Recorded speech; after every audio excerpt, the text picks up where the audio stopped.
kita sebutkan sedikit contoh ikhwatul Islam, contoh yang populer bagi kita bersama.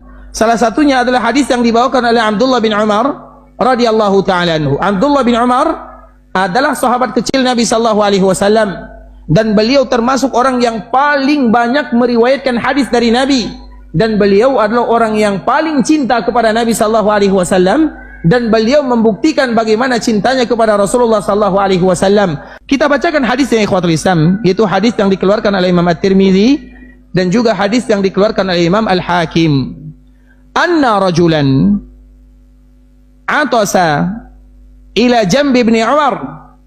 Ada salah seorang laki-laki yang bersin di samping Abdullah bin Umar. Dia bersin.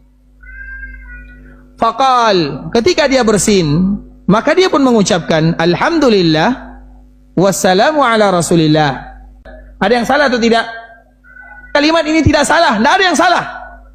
Tapi yang kurang tepat itu adalah waktu dan tempatnya.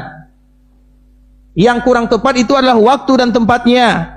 Kenapa? Karena dikala kita bersin, yang diajarkan oleh Nabi sallallahu alaihi wasallam kita mengucapkannya alhamdulillahi ala kulli hal. Itu adalah doa yang diajarkan oleh Nabi dikala kita mengucapkan ketika bersin.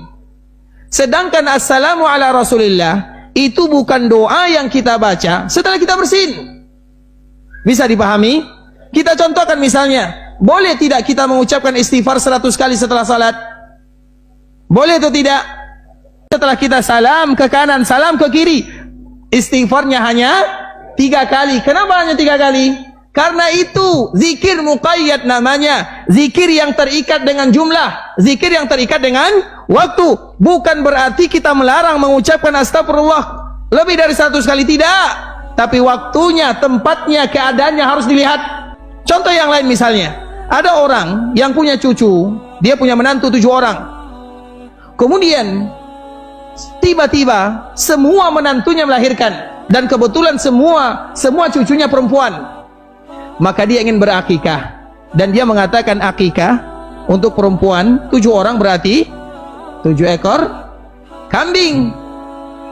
Kemudian dia pun mulai mengkiaskan, biasanya 7 ekor kambing itu sama dengan seekor kerbau, sama dengan dikala kita berkorban kerbau, sama nilainya dengan 7 ekor kambing.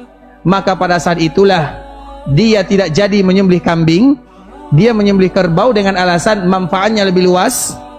Kemudian hukumnya sama, maka pada akhirnya dia menyembelih 1 ekor kerbau untuk mengakikahkan semua cucunya. Boleh atau tidak? Kenapa tidak boleh? Karena muqayyad, karena terikat. Kalau ingin berkorban 1 ekor kerbau, silahkan tambah dengan kambing 7 ekor tadi, lebih banyak lagi dan lebih memberikan manfaat kepada kaum muslimin. Itulah yang disebut dengan muqayyad ikhwatul Islam. Maka kita kembalikan kepada permasalahan yang terjadi kepada Abdullah bin Umar.